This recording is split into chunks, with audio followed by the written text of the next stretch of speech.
Having done this very quick review of what is meant by epistemology in the West or the East, and then having looked briefly on how the Quran approaches the concept of knowledge, acquirement of knowledge, limits of knowledge, and how knowledge is to be applied.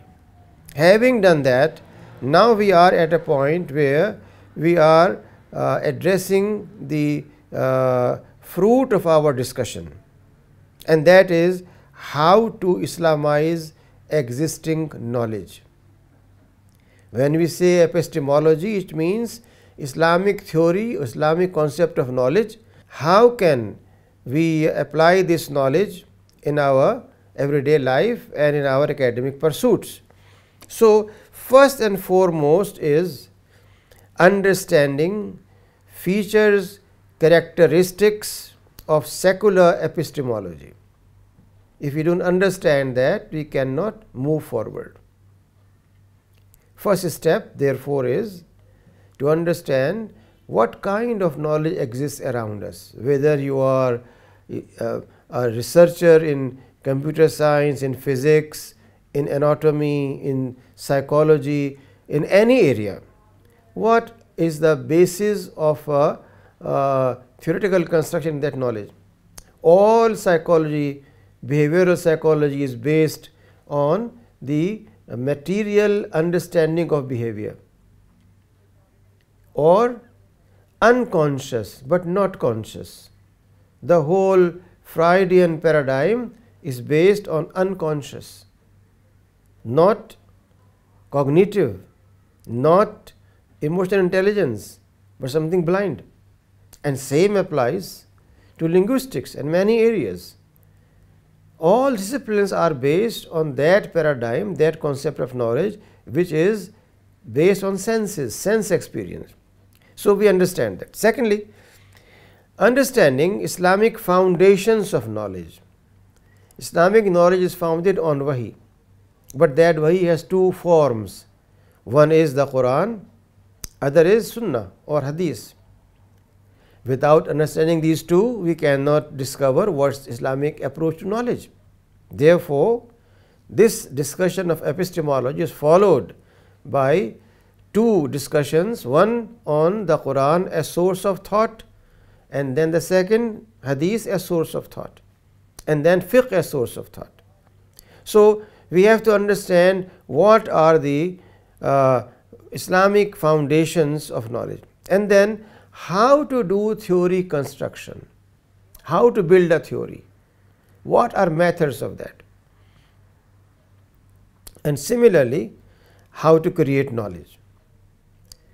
This is a very brief statement about Islamization. Now, when we want to question existing paradigm of knowledge, then first step is to creation of a new paradigm, is intellectual liberation from finality of the positivist view of knowledge. We are living in an intellectual tradition where positivist view of knowledge is dominant. Positivist view of knowledge means materialistic understanding of knowledge, which was given by Auguste Comte in 18th century. When he talks about knowledge, he says knowledge is what is scientifically verifiable.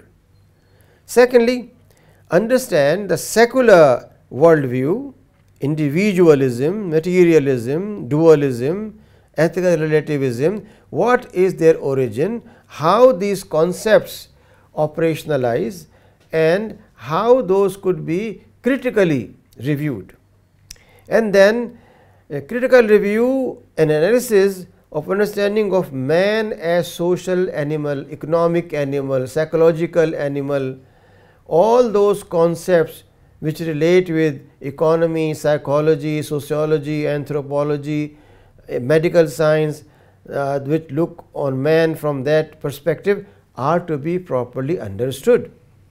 And then revisiting concept of man as a bundle of hungers and drives and instincts. I am referring to psychology. we need to address certain questions when we are trying to understand the existing empirical paradigm, and these are basic questions that need to be understood. I refer to the step of liberation from the finality of the positivist view, and I explained to you what is the meaning of positive view, and then understanding of the secular worldview of individualism, materialism and existing philosophies. Thirdly, a critical review of understanding of man, and then psychological issues, understanding of man from economic viewpoint, a critical evaluation of the existing empirical paradigm of knowledge, full understanding of Islamic concept of knowledge, the prophetic Sunnah and Sharia, Islamic ethics, history, law, values and culture. Then critical review of Muslim history itself to find out what went wrong with us, why Muslims are not producing knowledge, and then rejuvenation of Muslim institutions, of universities, madaris, wherever we are able to produce knowledge,